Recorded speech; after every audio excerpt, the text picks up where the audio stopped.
Hi gentlemen. I want to make a video here showing a couple of the principles we've covered so far in the magnetism unit.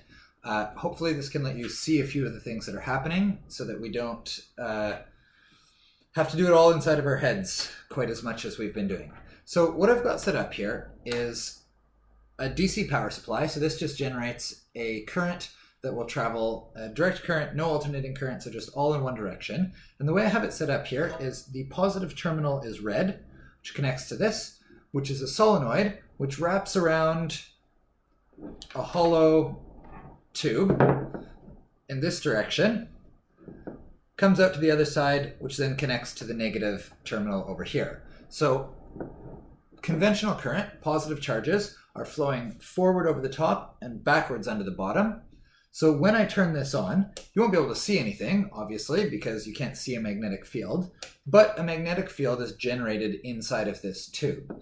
So since the current is flowing in this direction, you can use your right-hand rule and any number of ways to do this. If you put your thumb along the direction the charge is going, the curl in here shows us that the magnetic field is from this side to this side, inside of the solenoid, and then outside it'll be out the other way. You could also use the rule that if your fingers curl with the electron flow, your thumb points in the direction of the magnetic field inside the solenoid. Either way, when I turn this on, there's going to be a magnetic field from this side to this side inside the solenoid. Now, what I'm going to do is I'm going to take this little device, which is basically just metal conducting material around here.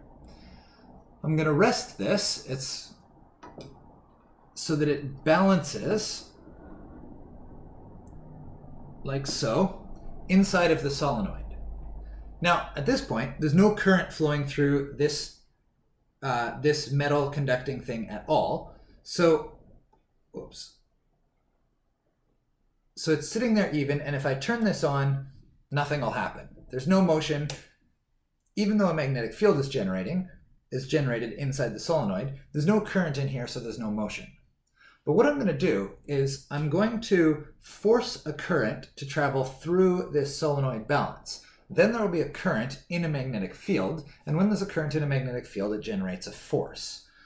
So for this example, the black wire here is connected to my positive terminal, so the current will go through the wire, it'll go this direction, back out here, and out to the negative terminal of the battery. So once again, inside the tube, there's going to be a current flowing in this direction and a magnetic field in this direction. Using right-hand rule, current is flowing this way, magnetic field is to that side, meaning there's going to be a downward force on this balance. So what we're going to see when I connect this wire is that the beam is going to be pushed down at this end, which means it's going to tip this way.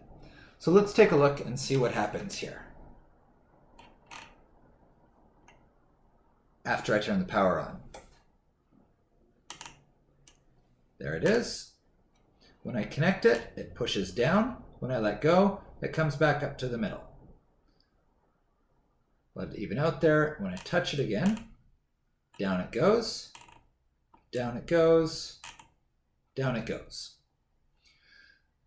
So this is what's called a current balance, and you can use it to figure out exactly, for example, I could hang a little weight on this side.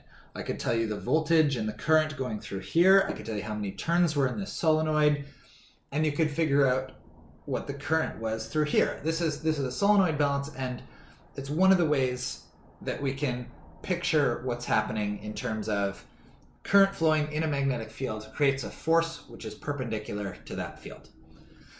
So that's the first video on forces on wires, essentially. I'll be back again with a little video on induction soon.